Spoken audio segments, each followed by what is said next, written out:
Porn is everywhere. And your kids, they can grab it like that. It's not like 1985 when we were growing up and you had to search for it. So how do you deal with it? How do you address it with your kids? And what do you teach them about it and when? We're going to delve into that today.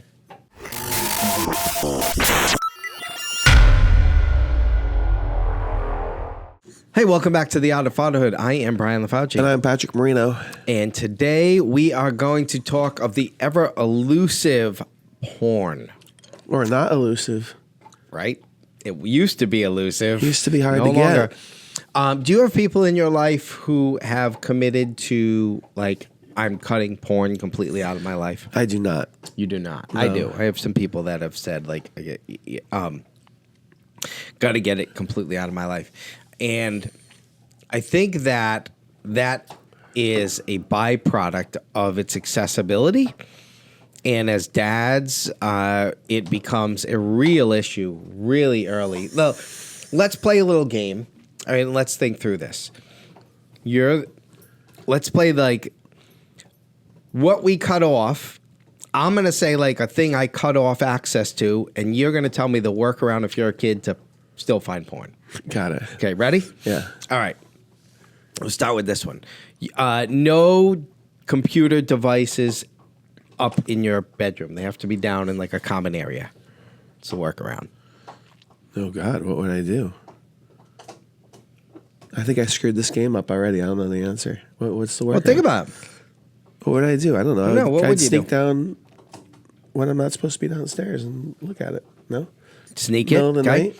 Okay, so you do the same. So the nice part is that you just got to, if you're a kid, Actually, my little boy just did this to me. Go ahead. Because I have... because he's got the workaround built already. Well, no, I have a loft upstairs, and he comes down. He never comes down when he's asleep. He's only 9. But I had some candy, some Jolly Ranchers in the closet downstairs. He did this twice, and the first time I didn't catch him. He's like, Dad, I'm just coming down for a glass of water. So I go, okay, pal. He freaking totally stole some Jolly Ranchers. And the second time I caught him. Yeah. I was like, what the frick are you doing? It's like, it was late. Yeah. It's like, what the hell are you doing? He's got his water in his hand. He's got his fist full of whatever. Like, give it to me. It's Jolly Ranchers who's coming down. So I think sneaking maybe. Yeah. Is that the workaround? Yeah, I think so. You're inevitably, you just brought it up, like, we go to bed, right? There's kind of easy workarounds for stuff like that. Do we not let them hang out with friends? Because when they're with their friends, they're going to have access to that stuff. And Friends is the answer. Yeah, and the other reality is because like my kid, you're like my boys used to play, my older boys, and then my current boy, sometimes play video games. They're not allowed to play at my house, other people's houses. And it wasn't even something like my little boy recently played Grand Theft Auto. My little boy who's 9 played Grand Theft Auto and went to an in-game strip club with his little buddy at his friend's house who has access to his dad's video games. Right. It's everywhere. Yeah. And the reality is to say, like, you only have access to electronic devices under my watchful eye. That isn't even feasible. And it could apply to other things. Like when we were kids, my parents didn't let us have sugary sweets, like sugary snacks. We found it. Well, no, not just that. The house across the street had the drawer. So we would just freaking pile up when we went over there. Right. Just go to town. Yeah. So the same thing, the more you try and restrict. Go to Sugar Town. Yeah, exactly. The more you try and Went to restrict sometimes, the worse off you are. I think inevitably it is at a very young age, even through spaces that wouldn't necessarily be considered quote unquote pornographic spaces, you can find what I would consider B-rated porn, right, on every single form of social media. So it's provocative enough that it gets kids thinking and wondering and doing, and access to them. It's just at a very young age, our kids are faced with this. And so the question then becomes, how early are we having these conversations with them? And what are the conversations? Because I think if you're not having these conversations very early, then things are going to get away from you. And I've seen it. you've seen it, right? I've seen enough kids at a young age get in trouble with things in the realm of pornography. My boy did. Mm-hmm. My boy got into trouble for looking up stuff, and he was 7. So I don't know how early do you get? You Right. know what I mean? Like, how early do you do it? You know, and then like, Or doing, like, my kid was like, or doing or saying something that they have no idea what it really means, right? But they've seen it. right, They're exposed to it, so they use it thinking they know what they're talking about, you know? Right. Or putting it out there in a setting where, like, you should put that out there in a setting where, like, someone could screenshot that, Right. you know, and completely derail you right now. So I think it is, it's everywhere. It's a problem. I took the approach of when I realized that my kids at a young age had access to it, right? I took the approach of all right, now we're going full in with the conversation. okay, Which is sometimes my parenting approach, which not everyone agrees with, and I'm not trying to say that that is the right way. And immediately, what do you think happened with the kid? You start talking about it. we start laughing. Oh, they get wicked uncomfortable Yeah. and immature. And so I stopped the conversation. I said, here's the deal. If you think you're mature enough to handle it, Right, you absolutely have to be mature enough to talk about it. So you're proving my point right now in the fact that if you can't have like a discussion about it, if we can't talk about it, then you're not ready to even look at it. So are you ready to look at it or not? Because if you're ready to look at it, you're ready to talk. So, you know, and that's how we started I don't think I said it in that aggressive way, but it was like, this is what's going to happen, right? So then, and we had like a very, very candid conversation about like, here's what you're seeing. You know, I even went the route of, you know, when you see that stuff, what you're seeing, like, that's not reality. That's not reality. Like, it's like theater. You know, that is not how you treat someone in like a act of like that's not happening. And if it is, you probably found the wrong person because all of those people, right? And then we went down the road of like, those people are hurt people. right, 99% of those individuals there have significant mental illness. And that's how they ended. Think about it. You have a daughter one day, you know, I'm talking to my young, like early teen son and daughter. And I'm like, you have a daughter one day. At any point in time, do you think you're going to sit them down and be like, I want to steer you down a path of success. Here's what you're going to do. You're going to go into porn. right. They would laugh, right? But the reality is you get them to look at it like that. Like, so how does someone end up there? I mean, How does like that, you know? Yeah, I mean, like, I don't know if there's a percentage, but the world's changing a little bit, so I think we should get into that too. But like, I mean, I know there's definitely a reality that whatever percentage of women in particular, but men too, who'd be willing to just expose themselves to that situation, almost all have a traumatic background. Yes. You know, generally speaking, something happened to them that desensitized them Yep. to that. You know, it's usually something sexual, you know, and that causes them to go down causes them to be okay with this, whereas everybody else is not, right? Right. The rest of us wouldn't do that. That's one thing. But like, on the flip side, I think some of that is changing. I do think. What do you mean? Like, go ahead. Talk I think through there are more females in particular who are taking agency over their bodies and realizing, especially with the OnlyFans phenomenon. Mm-hmm. I don't think everybody, when you see you see the news articles of like school teachers who are getting fired because the school system found out about their OnlyFans. I think a lot of those people have just figured out, if I do this in front of my camera, I'm going to make a ton of money. Right. And this is easy. Yeah.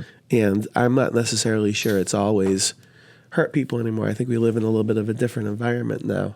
There's there's probably, and I would say that percentage is probably small, but you're right. There are a small percentage of individuals. We live in a much more sexually liberal environment today than we did like when we grew up.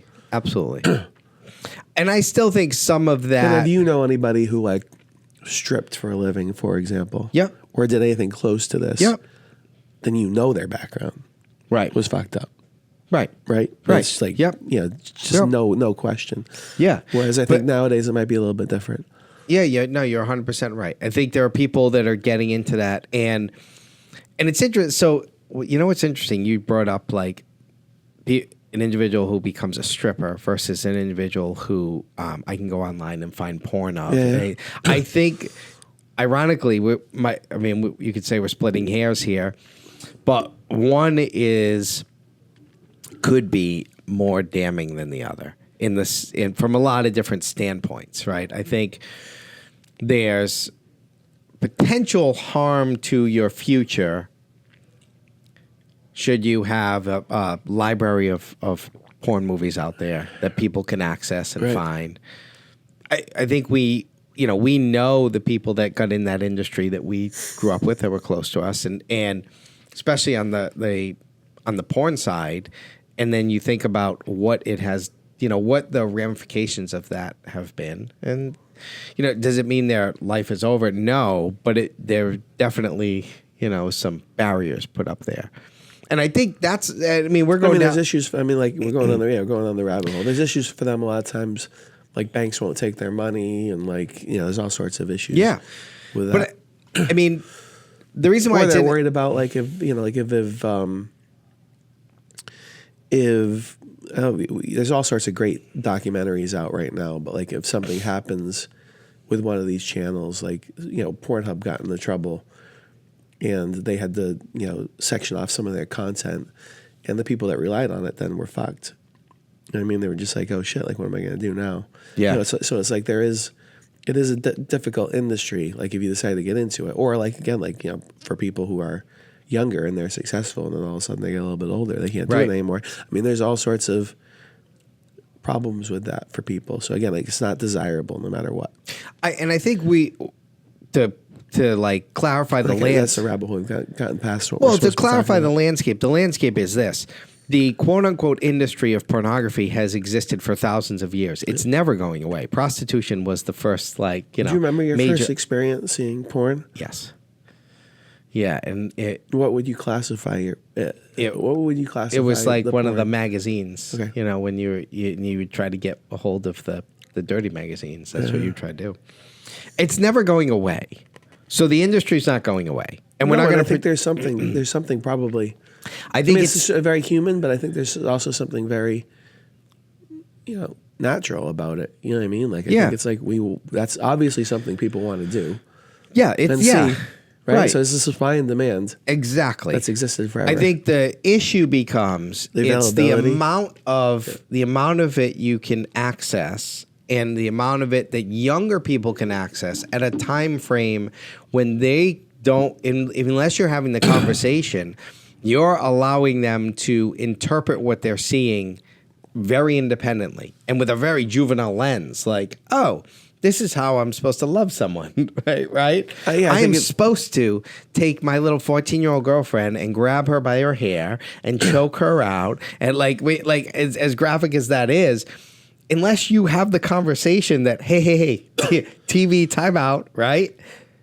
That ain't it, right? Because 99% of the pornography that's out there is not like two people that love each other like having sex, right? It is very, it's aggressive, it's showy, it's you know what I mean? Like that's what's out there. I think so. I think the bottom line is you have to. I believe you have to have those conversations in a very open manner. And they can't be, I'm not a fan of, well, I'm going to talk to you about a very like touchy subject, and I'm going to talk to you about it in a kiddie kind of way. Like I'm going to give you the Robin Hood version of it, or like the the puppet show. Yeah, fucking I hate that.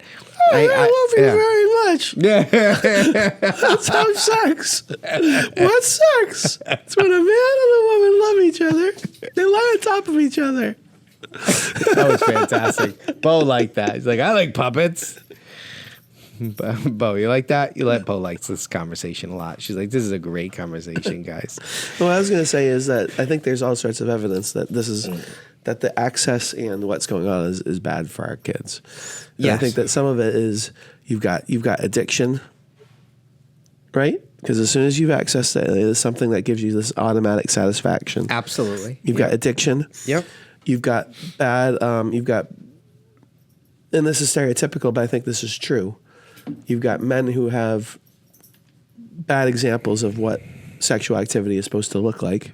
Yeah, and Young women. boys. And then you have young girls who feel obligated to do some of these things that they're not comfortable doing because they think that's what the boy is doing. Yeah. And I think what it's ultimately leading to, and there's other societal problems that are causing this, is like a lack of sexual activity. Like kids are having less sex, and it's like I think it's 100% related to this. Because it's like, why are you so motivated?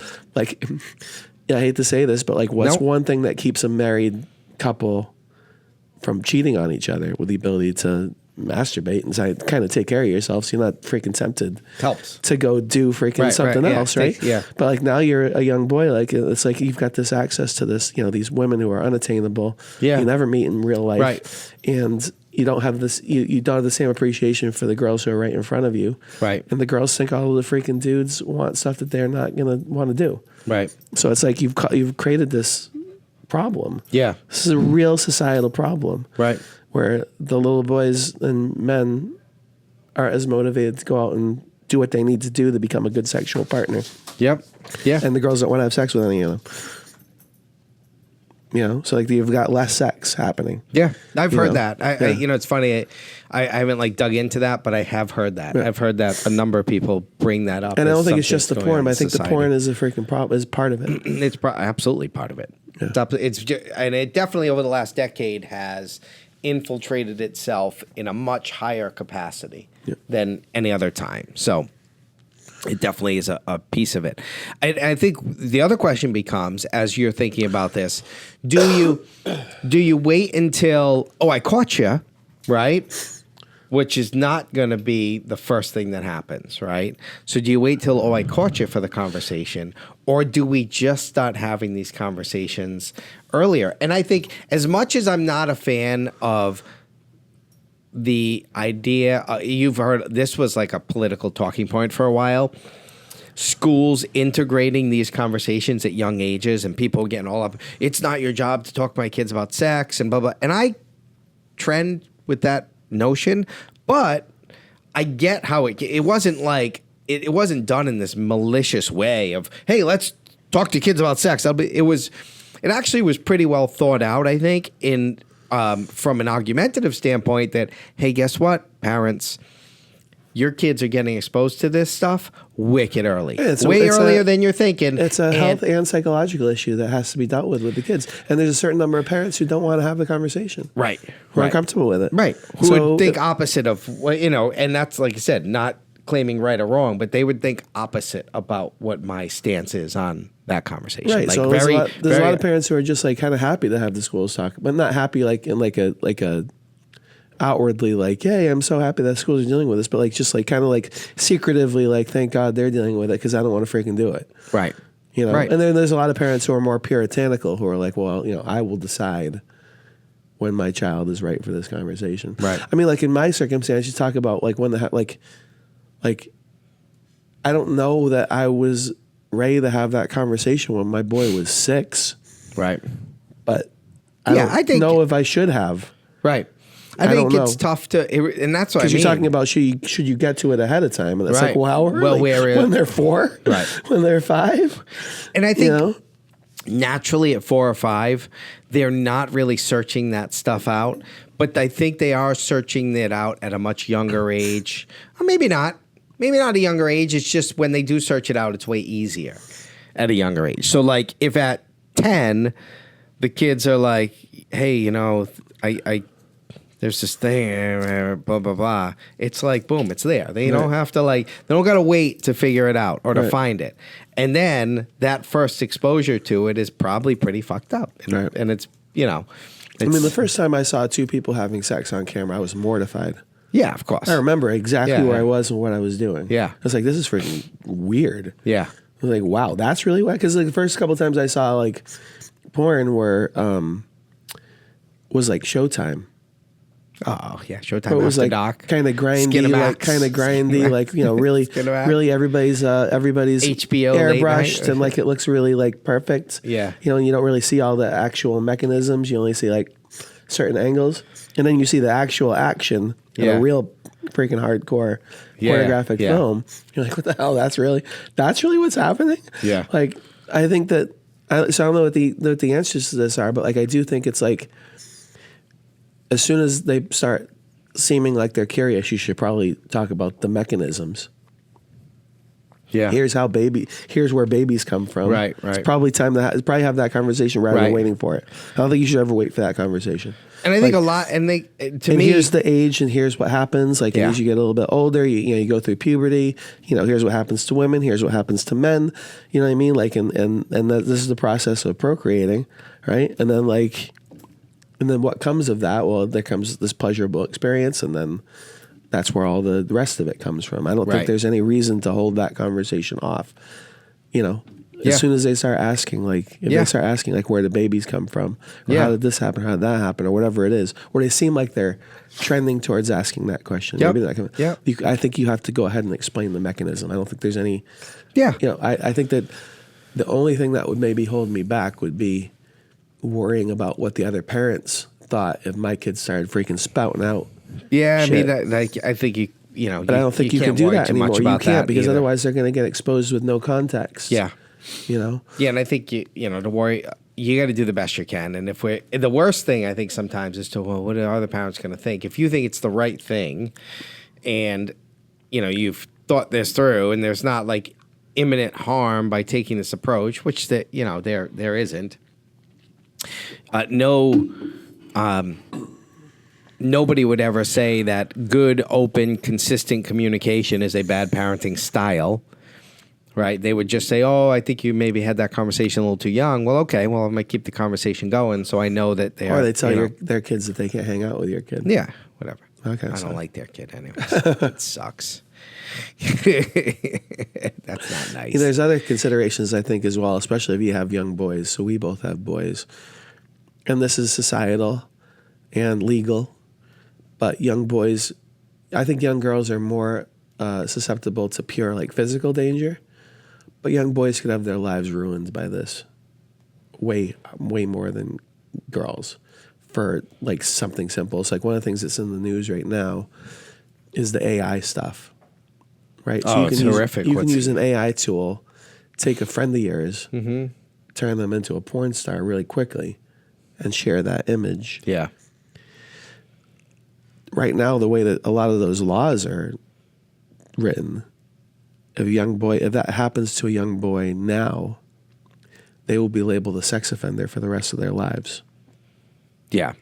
I And mean, this is that one of the AI stories- rabbit hole is I don't even know if I want to go down the AI rabbit hole Well, I with mean, this this is just. conversation. I think it works in with the porn because what they're doing is they're trying to recreate it. It goes with access. Yeah. Access to sexual stuff way before they're capable of handling it. Mm-hmm.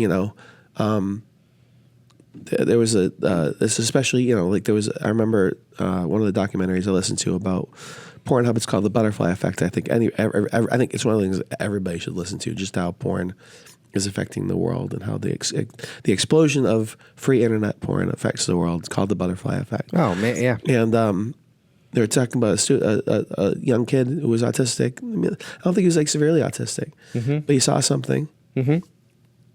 Porn, too young. Yep. Said something to Yep. one of the girls in class. Yep. And it has been labeled a sex offender for the rest. Like I think that young boys in particular need to understand that there are some serious boundaries here when it comes to their classmates. One of the things one of my boys got into trouble for, and he didn't thankfully didn't go farther than that. But all the boys in his school, this is when Snapchat first came out. So Yep. this is years ago. I mean, they Yep. were young teenagers. Yep. And the idea with Snapchat was this shit's going to disappear, right? Click on it and it's gone. But they were screenshotting it Right. and sharing it. So Right. they would basically coax the girls Yep. into taking off some clothing item Yep. and then sharing it. Yeah. And it freaking became an I think epidemic. that's happened in every school. Yeah, it I became really an do. epidemic Yeah. in the school. Yeah. So like our boys in particular, I mean the girls again, like they can both get fucked up by this. But I mean, I'm thinking about my son. I've only got boys, right? So it's like you could do something when you're young regarding this online porn that can get you into trouble for the rest of your life. And that's you talking about the girls taking off their clothes, right? And having it out there on the internet. Like, this is shit that could get you into trouble or be held against you for the rest of your life. So you have to be aware of it. And that's why the conversation is important. And I think, the thing we run into with this that we've talked about before, and this is where it's tough to parent, is that when we say that to our kids, What's the first thing they want to do? Well, no, but not only that, yes, but we are consistently proven wrong. And this is what the tough part about parent communication is that if I say to you, and like I said, we've used this example before. If I say, hey, listen, don't do that because someone's going to A, B, C, D. 99% of the time, nobody A, B, C, Ds, right? So It's over like drinking while driving. Thank you. Right? You have a glass of wine, you get in the car, you get home 99% of the time. So we tell our... Or for most of your young life, if you're like us, you did it a little bit too much. You had more than one glass of wine, and you got home, and the next day you're like, I don't know how I got home. And you get away with it for most of your life. Right. And most of us get away with it Right. for most of our life. Yep. Until we don't. Until you don't. And so when we preach to them, hey, this thing's going to happen, and they're like, no, it won't. He did it. She did it. They did it. He did it. Nothing happened. Nothing happened. Nothing happened. So you're constantly being disproven by the fact that we're aware of that. Okay, it's not going to happen every time, but when it does, it is going to be fucking detrimental. Right. It is going to be a big, like it. So what's your solution to that? The solution is to I have discussions about that. Like, I'll have discussions with my kids about that paradigm. Like, let me explain to you what's going to happen here. You're going to see A, B, C, and D. So I'm going to say this is bad, but you're going to believe it's not, and rationally so, because here's what you're going to experience. Right. So the question isn't... Well, it's like we talked before, like success breeds habit. We talk about it all the time in our business stuff too. So it's like if they have success doing something that they're not supposed to do, and they get some sort of satisfaction out of it. Either they get actual pleasure out of it, or they get the satisfaction of getting away with it. Yep. Then that they want that feeling again. Yeah. So you're gonna keep doing it. Yeah. So then, I try to relay the fact that what I'm telling you is going to appear not true, and I'll give them examples like that. Like, tell me something you do every day, right? Or like a safety precaution. I think there's all sorts of examples of this. I mean, like back in the day when we've talked about this before, the Say No to Drugs campaign backfired spectacularly. Yes, because yep. Because it was more gray than that. Because 90% of the kids weren't getting hooked on heroin because they tried weed, right? Right, so exactly. Like, weed was weed. So weed is totally a gateway drug, but not all the time. Right. And it doesn't mean just because you try weed that you're going to necessarily go down these rabbit holes. And so all this so it's evidence the same thing with like us. It's like, we really have to, like, for me, I think that, and I'm not sure that this is something I do enough, but it's something I think of. Like when there is a bad story, like I just was listening to a podcast about the teen AI problem. Right. That's the reason I brought it up. So like I want to share that with my 21-year-old, 18-year-old, not my 9-year-old yet, but like maybe my 9-year-old. Because my 9-year-old can use online tools and create images and stuff like that. And it's like just to be aware. Or like there's like whenever you see this stuff in the news, like I don't know, I'm asking you. Do you think this is a good way of dealing with it? Because the problem with the old scares of the Say No to Drug scares, or like the devil is chasing you, would have been you're going to go to hell. I mean, these would have been the ways that you would have dealt with it back 100 years ago. Yeah. You're going to go to hell if you touch yourself. You know what I mean? You're going to hell if you watch that. You know what I mean? Whatever. Now we're not in those worlds, but we have real life examples. Yeah. You know what I mean? Like we have real life examples of drunken driving. Like they'll show the car. Yeah. The smashed up car. And they're like, look what happened. You know what I mean? Like, do you think that stuff works too? I do. I do think it helps. And I think that I've been to the presentations at like the high schools where they bring in the parents of the kid who like because now these kids can relate. Like, hey, remember that kid? You played against him in sports 2 years ago. Remember him? Yeah, he's dead now. And they, I think that stuff. Does it have lasting decision impact in the moment on a Friday night? I don't know. I don't know how long it, what the effect where it eventually wears off, and but you try to create habits. So, but I do think it's impactful. I think because it helps to show, hey, listen, that stuff we're telling you that does feel removed. It's not as far removed. And I think you have to just keep it up, because I think that ultimately keep it on. Well, ultimately what you're trying to do is you're trying to be the little voice in the back of their head. Yeah. You want to give them pause. Yeah. Just enough pause to maybe not do it as often as they would like to and have access to. Yeah, and I think to wrap, I think that the takeaways are this. There's no way that you or I or any of our listeners are going to have like this exact formula of how to do this, but without a doubt, it is a piece where conversations have to happen. However you choose to do them, it can be the way you do it, it can be the way I do it. You can have but sometimes little girls and boys get together. Bo likes when you do the Muppets. She's like, I like it. Sometimes they get together and they want to have sex doggy style. Or the way that I would approach the conversation, which is not with the puppet show.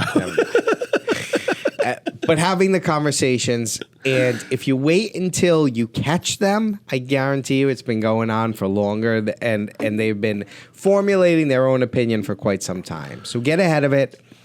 You can get a read on when it's time for your kid to have these conversations, and more than likely, earlier is better than later as a rule of thumb, because at some point later could have resulted in some of the things we talked about today, and kids making some really dumb, bad decisions that have lifelong effects. So I think you need to lock down your kids' devices before you think you can have that conversation. Because the kids are younger and younger and younger. And again, if you're not going to be able to do the puppet show freaking explanation, like some of these explanations are too difficult. Yeah. When the kid is too young. Yeah.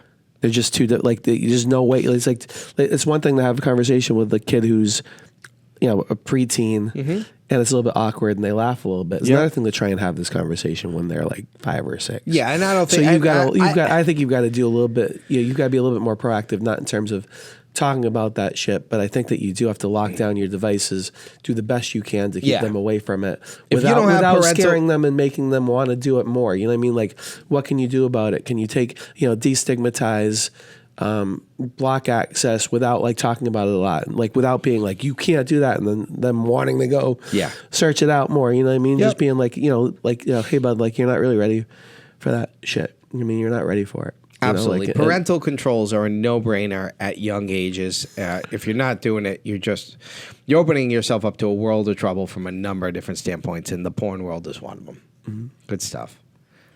Good conversation. All right. Let's go. I'm Bradley Fauci. Patrick Marino. Till next time. Thank you.